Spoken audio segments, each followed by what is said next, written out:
Hey church, I'd like to welcome you to Central Online. Glad you're able to watch this message.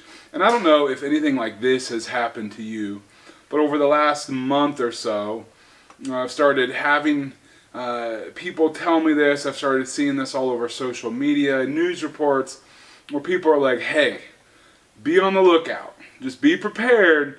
It's going to be really hard to have Christmas this year. It's going to be so hard to have Christmas because the stores are just running out of stuff. They're running out of everything. So Christmas is really, Christmas is just not going to be the same because you're going to have a hard time getting your hands on stuff. And it's just, if your kids want a certain gift, you better get moving on it. And it's like, okay, first of all, let's understand what's Christmas really about, right? And that's the obvious thing. But it's always kind of funny to me that it just seems like every year there's this new craze, there's this new sense of urgency, where it's like, hey, there's going to be fights in parking lots, people are going to be trampling over one another to get that, incredible deal on the TV or whatever. It's going to just be madness, and this year is going to be the worst year ever because, and then you just fill in the blank, whatever the reason, the circumstance why this year is going to be the worst year ever. It's always like, we've never seen anything like this before, except for the year before that, and the year before that, and the year before that, and probably the year after this, the year after this, and the year after that. It's kind of the mindset though. But there was actually, in 1920, you probably are familiar with this toy, Raggedy Andy.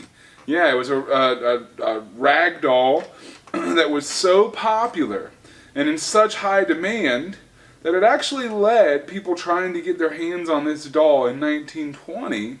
It actually led to a few deaths and violent outbursts as people would go crazy trying to snatch up this Raggedy Andy doll to match with Raggedy Ann.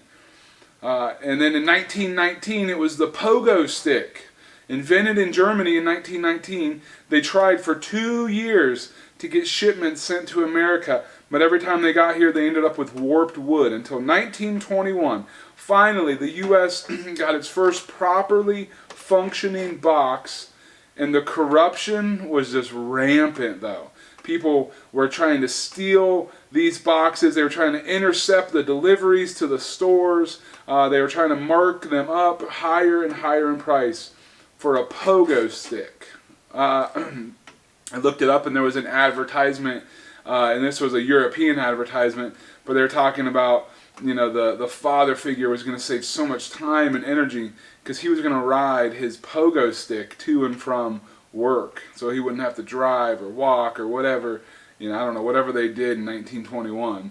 But it was going to save him so much time because he could just pogo to and from work. And I just got to say, the mental image of my dad pogoing to and from work is enough to just make me laugh out loud, literally. So, or how about this? If you want some nightmare fuel, if you never want to sleep again, Google the Flossy Flirt doll. Flossy Flirt doll. Flossy Flirt doll. That's hard to say 3 times fast. I had a hard time saying it once.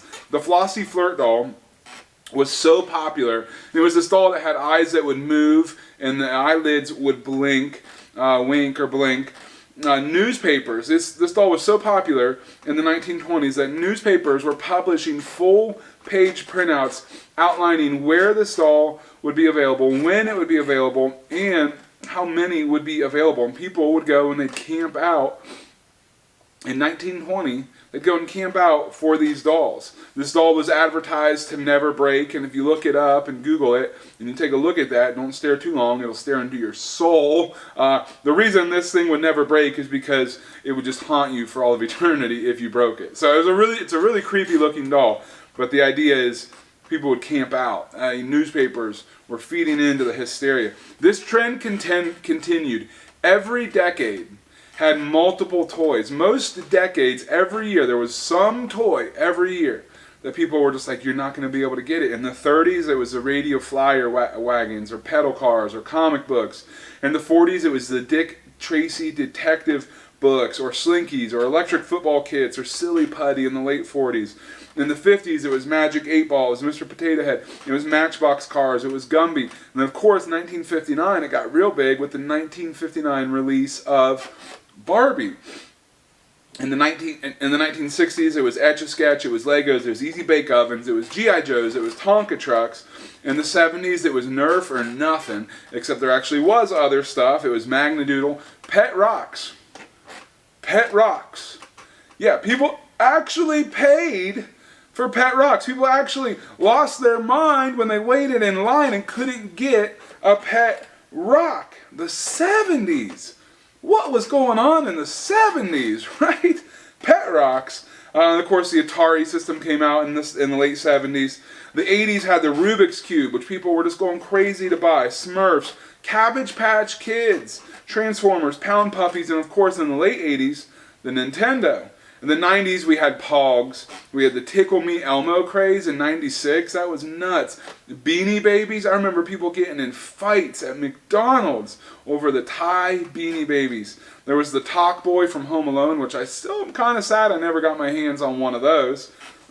Just to illustrate this, the 1933 Sears gift book, or they called it a wish book, and this may not seem, it's not like a toy fad, but just to give you an idea of how much the need for toy consumption rose over and over and over. 1933, the first wish book was only 87 pages. And I say only 87 pages. That's a lot of pages, okay? But it was 87 pages. By 1968, so 35 years later, the book was 608 pages. It went from 87 pages to 608 pages. Here's the thing. Every year there's something. Every year there's something that people are just going to go crazy to get. People are just freaking out because they're not going to get it. They're not going to be able to get it. And it's like, man, if they could just have that one thing for Christmas, they would be set. There's just that one thing that we got to get this year that my kid has to have. And then the next year, there's just something else. And the year after that, there's something else. And by February, they've forgotten all about it. And it's not just childhood, it's not just kids, it's not just Christmas season that does this. So many people constantly are living their lives, striving to just get more, to have more, to be more comfortable, always thinking that that next big thing is going to be the thing that fulfills them. That next big threshold, that next big raise, that next big whatever it is going to finally give them that content feeling. They think the secret to a good life is found in the next. It's in the next thing. The next purchase, the next pay raise, the next comfort level, only to get there finally and realize it's not enough. It's just like the Christmas craze. Every year comes around and we think, I gotta get this gift. That's the gift I gotta get. So many people live their lives this way. We know the secret to a good life. Value or treasure God above all other things. Value or treasure God above all other things. Paul talks about this in Philippians 4. He says, I know what it is to be in need. He says, I know what it is to have plenty. I have learned the secret of being content in any and every situation, whether well-fed or hungry, whether living in plenty or in want. He knows the secret, and now he's going to tell us what is the secret. Philippians 4:13. I can do all this. I can endure all this. I can take whatever life throws at me through him who gives me strength. He gets his strength, he gets his value, his identity, his secret to contentness, his secret to a good life comes not in having a lot, or having a certain level of comfort, or having the newest and the best. His secret to contentment, his secret to a good life is valuing and treasuring God above all other things. We know this, though. We know this in so many areas of our life. We just finished like a 6-week series on relationship goals. And the main idea is you put God first in your marriage, and your marriage is going to succeed. If you put God first in the way that you raise your kids, then you are going to succeed at raising your kids. It doesn't mean it's always going to be perfect, but that's the goal. Seek God first. Put him first. Value and treasure him above all other things. We know we're supposed to do that when we worship God. We know we're supposed to. Real worship simply means valuing or treasuring something above all other things. So worship of God means we value or treasure him above all other things. But oftentimes when it comes to our money, we kind of deviate off that route a little bit, don't we?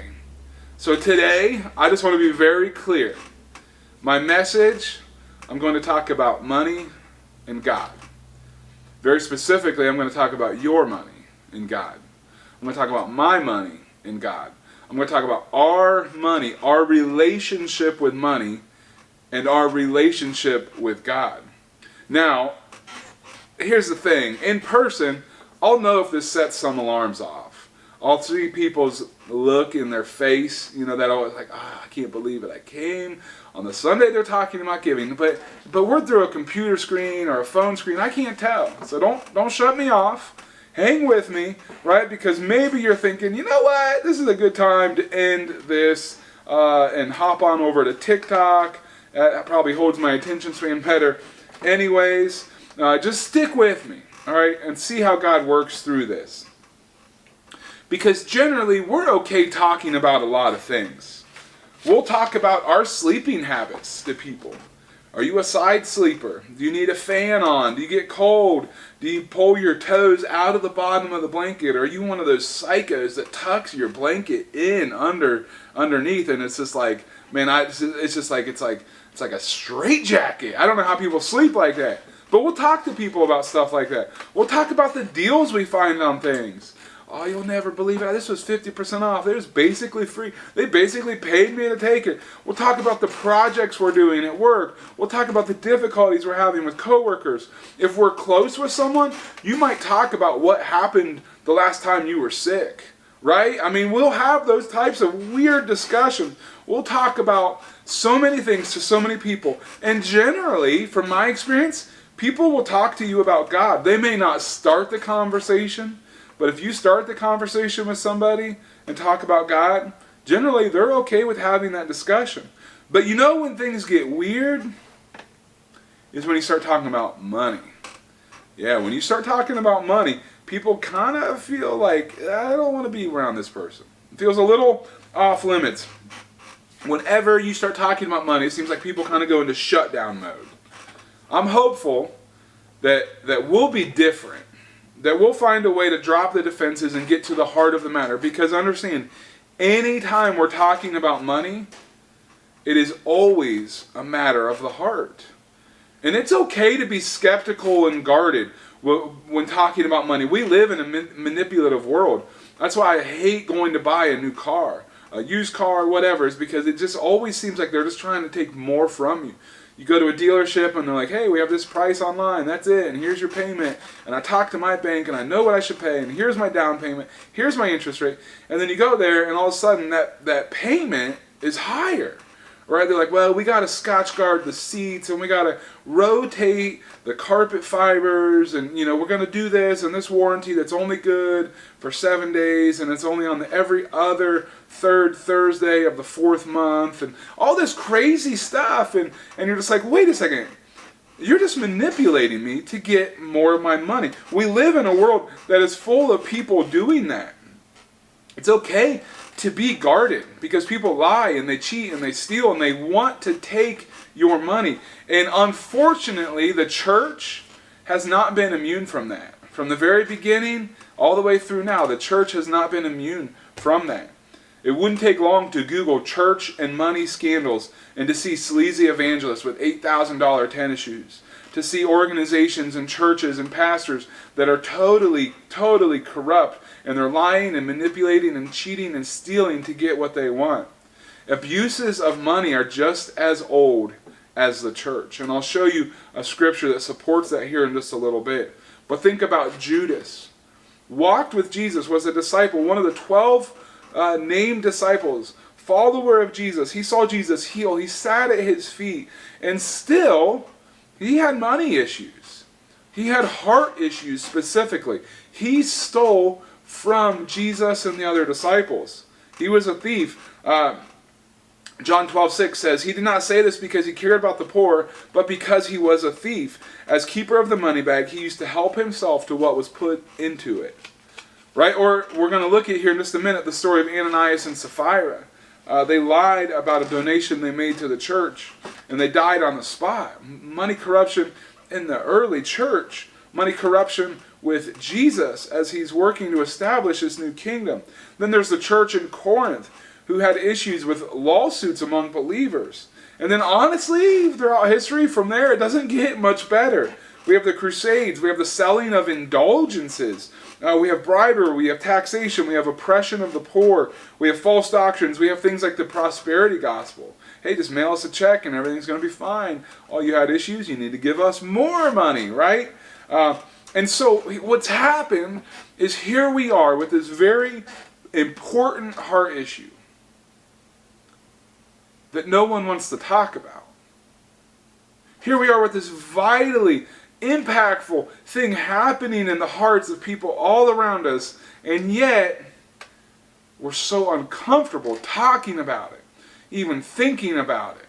We get frustrated, we put up our defenses, and it brings up so much emotion, typically negative emotion, at even just a hint of it, that most people just don't even go close to the subject. And that is precisely why, as I deliver this message, I do not want to beat around the bush one bit. I want to be very direct with you. I have an agenda in this message. My agenda, first and foremost, is that this message is part of a larger worship series. We cannot worship God if we're trying to worship something else. It can't be done. Worship, true worship of God, is valuing or treasuring Him above all other things. And so my agenda today is to make sure we are not trying to worship money and God. We're not trying to put God and money on the same playing field. We're not trying to put God just slightly ahead of our money, or put money just ahead of God. My agenda is very clear. Clear up the heart issue concerning money. Are you worshiping God or not? Are you valuing and treasuring Him above all other things or not? Jesus was very clear when He said in Matthew 6:24, you cannot serve God and money. You can't serve both God and money. People have tried to worship God by valuing and treasuring Him above everything else except their money. They've tried to use God to serve their desire to get more money. And when that happens, terrible abuses in the church happen. Terrible, terrible things happen.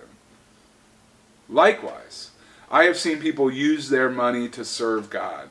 Use their money as an expression of real and intimate worship of God. And it is so amazing to see the way God blesses a heart that is really seeking to value and treasure God above all else, even with their money. It's incredible to see the blessings God pours on them. So as I dive in to the meat of this message, I just want to frame it by being very clear. I want to address the heart issues surrounding money. My agenda is to challenge you with that. That's what I want. And if we feel a little uncomfortable with this, so be it. I felt a little uncomfortable writing it, so I can only imagine that we might feel a little uncomfortable hearing this. But before we dive in, I just want to have this quick prayer with you. If you would, just bow your heads and pray with me. Dear Heavenly Father, God, you are good. You are great. You are merciful. Your grace is overflowing, and for that we thank you and we praise you. Lord, I pray that for each and every one of us hearing this message, listening to this, whether we're listening to it November 21st or we're listening to it 10, 15, 20 years down the road, whenever it is, Lord, I pray that you help us to look at our lives and reveal to us, are we worshiping you with all of our heart? Are we giving you all of our heart, even when it comes to money, even when it comes to our income and our possessions and our belongings? God, I pray that you reveal that to us today. We love you. It's in your Son's name that we pray. Amen. So typically, whenever I talk about money or giving or anything like that, or tell people that I'm going to talk about it, I get usually two reactions. I take that back. I get two negative reactions. A lot of times I get positive reactions. I can always tell when I'm telling a giver that I'm going to be doing a message on giving, because they don't really bat an eye. They don't freak out. They get kind of excited because they know the blessings of it. I can always kind of tell when I'm doing a message on giving and somebody struggles with that, because I get usually two negative reactions. The first one is I get this. I get every time I go to church, all they talk about is money.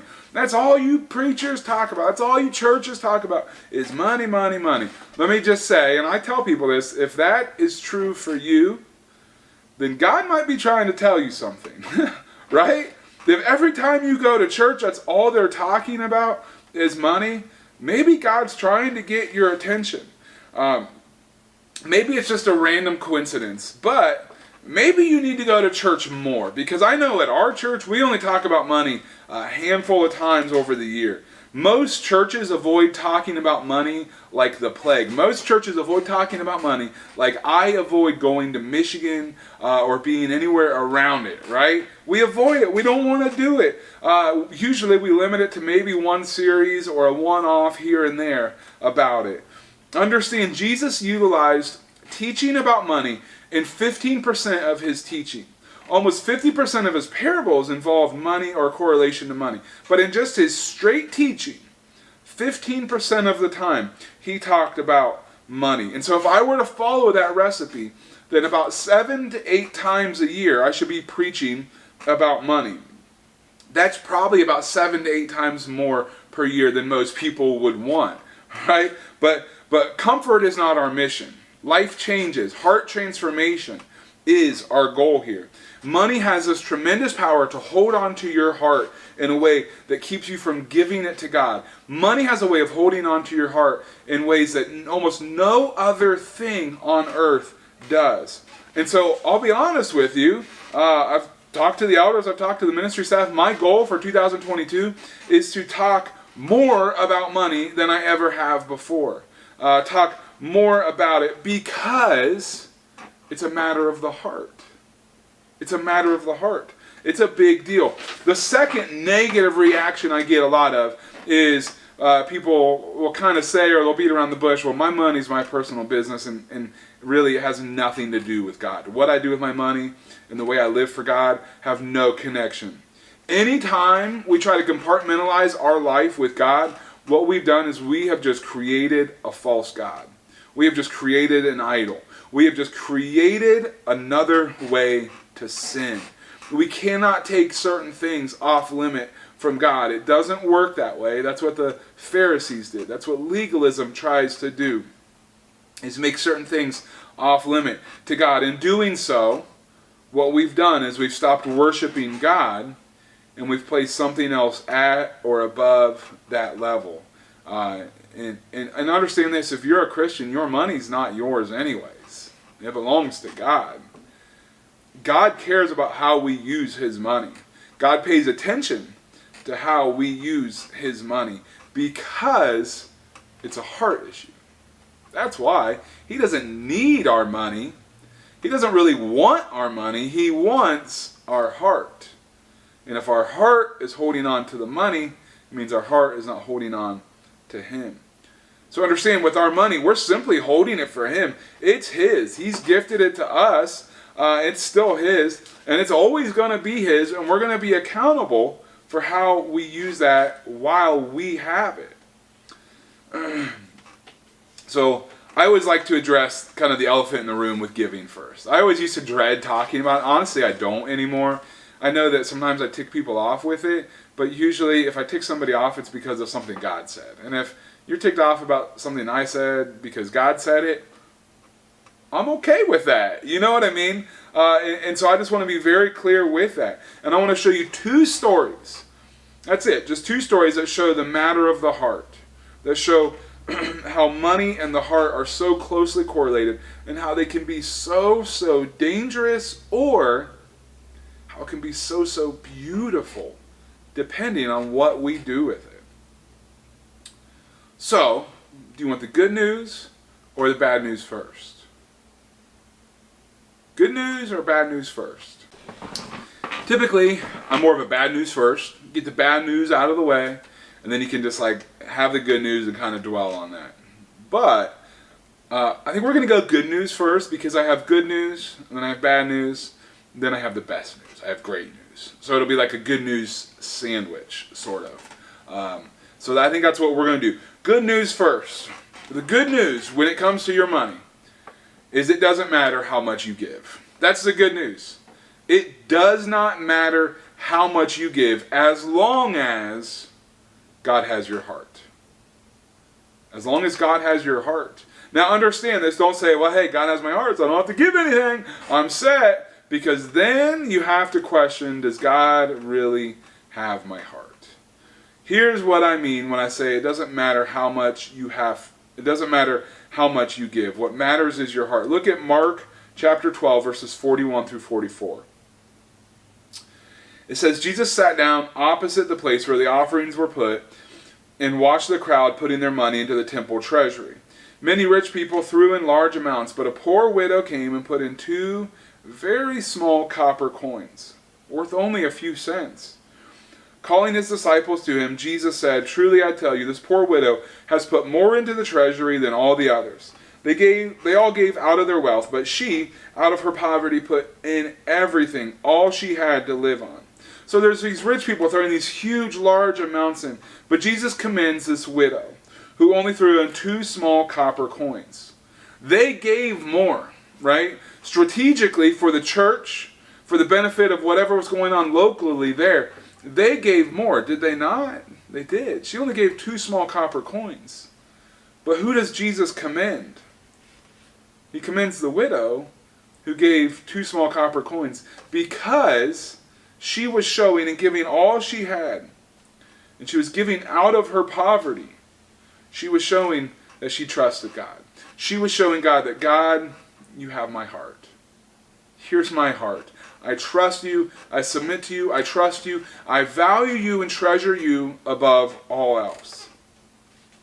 Don't miss that. It's not a matter of what's the least amount I can give to God and get away with it. It's more of a how much is generous? How can I possibly show God that I love him so much? What can I give him that will even come close to comparing? It's a matter of the heart. What I also want you to see in this is look at verse 41. It says, Jesus sat down opposite the place where the offerings were put and watched the crowd putting their money into the temple treasury. He knew what people were giving. He was sitting there watching. I want you to imagine Jesus watching you. Looking, knowing, seeing into your heart, knowing your life circumstances, knowing things about your life and your habits and the way you live as you give. Jesus knew of her heart, and he knew that she had a proper view of God's money that she was temporarily responsible for, and he knew that her heart belonged to God. God cares about the money we give. God cares enough to have Jesus sit and watch. God is watching as you give. Is that good news or bad news for you? I don't know. I hope that doesn't bring fear to anyone. I hope that makes you feel encouraged. That just like her, you're giving out of an abundance of the heart, out of love, out of joy, a willful spirit. The good news is that the amount doesn't matter. What does is the heart. First and foremost, giving is a heart issue, just like worship is a heart issue. Giving is simply an expression of that. The amount matters in that she understood this biblical truth, that her money was not hers. She knew it was all God's. And so she's giving it back. She valued God above all else, even her own money, even her own well-being. It's wild to me. And it's quite a goal to strive to be that generous. My prayer for us today is that we would be like that widow and know and be at peace with what it takes to be generous and to show God that we're worshiping him even with our money. Now it's time for the bad news. The bad news is very similar. It doesn't matter how much you give. The bad news is it doesn't matter how much you give if your heart is not in it. If your heart's not right, you can't outgive God. This is one of those things that sticks out so much in our culture. Because honestly, money fixes a lot of things, doesn't it? If you have money, you can solve a lot of things. I remember hearing of Magic Johnson. Magic Johnson was diagnosed with AIDS in the early 90s. And for so many people, that has meant a death sentence. That diagnosis equaled death. But over 30 years later, Magic Johnson is considered HIV undetectable, in large part because of his ability to fund and find top-notch medical care. Or I think of Lori Loughlin, right? Think of Full House. Think of that actor who bribed and was able to get her daughter into a college or into some sort of road team or something. I don't know. I don't really pay a whole lot of attention to celebrities. But I remember that story and thinking she had money, so she thought she can do whatever it takes. In preparation for this message, I read an article from Business Insider. I got like 3 free articles. So this is one of the 3 that I read. But the headline caught my attention. The headline was titled, "Rich People Admit Money Solves Most Problems." The article details numerous ways that these rich people, in their eyes, have shared that having money solves so many pressing issues for them. And they end it by one of the rich entrepreneurs giving this advice. He said, "I see money as the great liberator, and with enough of it, I can purchase any freedom." That's scary. That's very scary. That seems very dangerous, doesn't it? Jesus taught quite the opposite. That oftentimes we become enslaved to money. It doesn't matter how much you have and how much you give and how much you try to pay. If your heart is wrong, the amount doesn't matter. The amount doesn't matter. You cannot outgive God. You cannot outgive a bad heart. That'll preach right there. You can't outgive a bad heart. You can't have a hard heart and expect that just giving more and throwing money at it will solve it and will appease that guilt that you might be feeling. The heart is the most pressing issue when it comes to our money. And to show that, I want to read this powerful story with you in Acts chapter 5. Acts chapter 5, verse 1. It starts with, it says, "Now a man named Ananias, together with his wife Sapphira, also sold a piece of property." So that also is a good trigger word for you to go back and look. And we're running out of time. I'm preaching way too long. But that also would point us back to the chapter before, where they saw the generosity of Barnabas and how well he was respected when he sold land and gave the money to the church out of pure, sincere generosity. And they wanted to receive the same respect. So they sold a piece of property. Very cool, right? Well, verse 2 says, "With his wife's full knowledge, he, Ananias, kept back," okay, pay attention to that word, kept back part of the money for himself, but brought the rest of it and put it at the apostles' feet. That word, kept back, is actually one word in Greek, and it comes from the Greek word nasphizo. Doesn't really matter necessarily a whole lot that you know how to pronounce that or what that specific word is, but this is the same word used in the Greek translation of the Old Testament. So the Old Testament wasn't written in Greek, but it was translated in Greek. This is the same word that it's used to describe when Achan stole from God. The only time this word, nasphizo, is used in the New Testament is when it's used to describe people stealing. So with his wife's full knowledge, he kept back, or he stole part of the money for himself. It's his land, seemingly. He sold it. It's his money. And now they're saying he stole part of the money for himself. He kept it back. Understand this principle. Our money is not ours. It's God's. So it says he kept it back for himself. But brought the rest and put it at the apostles' feet. Verse 3 here. It says, "Then Peter said, Ananias, how is it that Satan has so filled your heart?" Again, it's a heart issue. Money, it affects our heart in so many ways. "How is it that Satan has so filled your heart that you have lied to the Holy Spirit and have kept for yourself some of the money you received from the land?" Once the love of money has taken over your heart, there is no evil that a person is unwilling to commit. Think about that. Think about the corruption, the terrible things, terrible choices that seemingly good people have made because the love of money has taken over their heart. Verse 4 goes on. He says, didn't it belong to you before it was sold? And after it was sold, wasn't the money at your disposal? What made you think of doing such a thing? You have not lied just to human beings, but to God. And there it is. It wasn't that they didn't give the right amount. The amount doesn't matter. What was the issue was their heart. That they lied about it.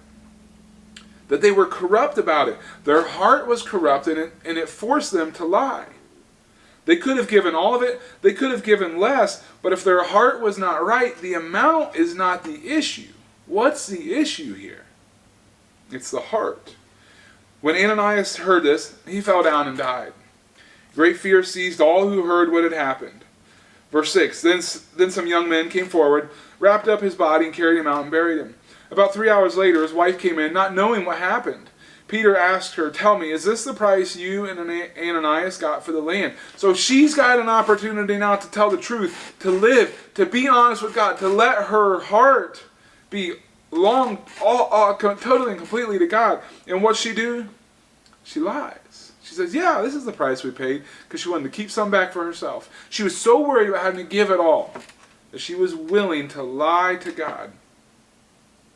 Verse 9, Peter said to her, how could you conspire to test the Spirit of the Lord? Listen, the feet of the men who buried your husband are at the door, and they will carry you out also. At that moment she fell down and died. And then the young men came in, and finding her dead, carried her out and buried her beside her husband. Great fear seized the whole church and all who heard about these events. This story always stood out to me as a kid, stands out to me now. Anytime I hear it now, I just get so overwhelmed with these emotions, and I think, why would they do that? How could they think they could do that and lie to God? How could they be so dumb? How could they be so ignorant? How could they be so selfish? Why would they lie to God about their money? Why not just give God what's His? And then it dawns on me. This happens all the time. We do this same thing to God all the time. People don't drop dead now, but they will answer for it. Christians all over the world lie to God every single day about their love for Him, while secretly their love of money, their love of possessions, their love of comfort, their love of things has more value, more treasure in their heart than God. They're going to attempt to deceive God by putting on a show, saying the things, doing all of it, except not giving God their heart when it comes to their money. What matters is the heart. Giving reveals the purposes of our heart. That's why we call it an expression of worship here at Central. It's not a command. It's not a forcing thing. If you command somebody to give, what is it really? It's more of a taxation. Giving can increase your ability to love. Giving shows an expression of true and authentic worship, that you value and treasure God above all else. I would encourage you and I would challenge you to give. And that's one of my favorite words when it comes to giving. Give and watch how you're able to trust God in ways you didn't even know possible. Give and watch how God gives you that peace that surpasses all understandings, especially when it comes to finances. It just doesn't make sense, but you have this peace about you. Give and watch your worship life grow as you have undeniable freedom, because you're not holding back in your heart. You're not trying to secretly worship money and God. It can't be done. So give and experience undeniable freedom in worship. Give and watch how your prayers become much bolder, how you think bigger, how you become more kingdom-minded in all things. True giving comes from a joyful heart. And it produces a joyful heart. And I think that's just the coolest cycle ever. The hardest thing to do is get started with it. But after you do it and you experience it, the blessings of it, and you see how it produces a joyful heart, you want to do more of it. And it continues to produce more and more of a joyful heart. So I said the good news was, it doesn't matter how much we give. The bad news, it doesn't matter how much we give. We can't compensate. All that matters is our heart. Is our heart. The bad news, the good news, it all revolves around the heart. And the best news, we can't outgive God. He gave the best. He gave the most important thing that we could ever ask for, and that is His Son, Jesus Christ, who took my place. He's taken your place on the cross so that we could live forever with Him. If you need to give your life to Christ, if you've been wrestling with your heart and you've not yet died to yourself and accepted Jesus as your Lord and Savior, please reach out to me on a direct message or this Facebook post or whatever the case may be. Your heart, your life, your eternal future is far too important to leave it up to chance or to just wondering what might be. Jesus loved you so much. He was willing to die on the cross for you. God loved you so much. He was willing to give with such ridiculous generosity that some people just cannot wrap their heads around it. We don't have to understand all of it to accept His gift. I love you, church. I pray that you hear this message and that it challenges you and it motivates you and it changes you.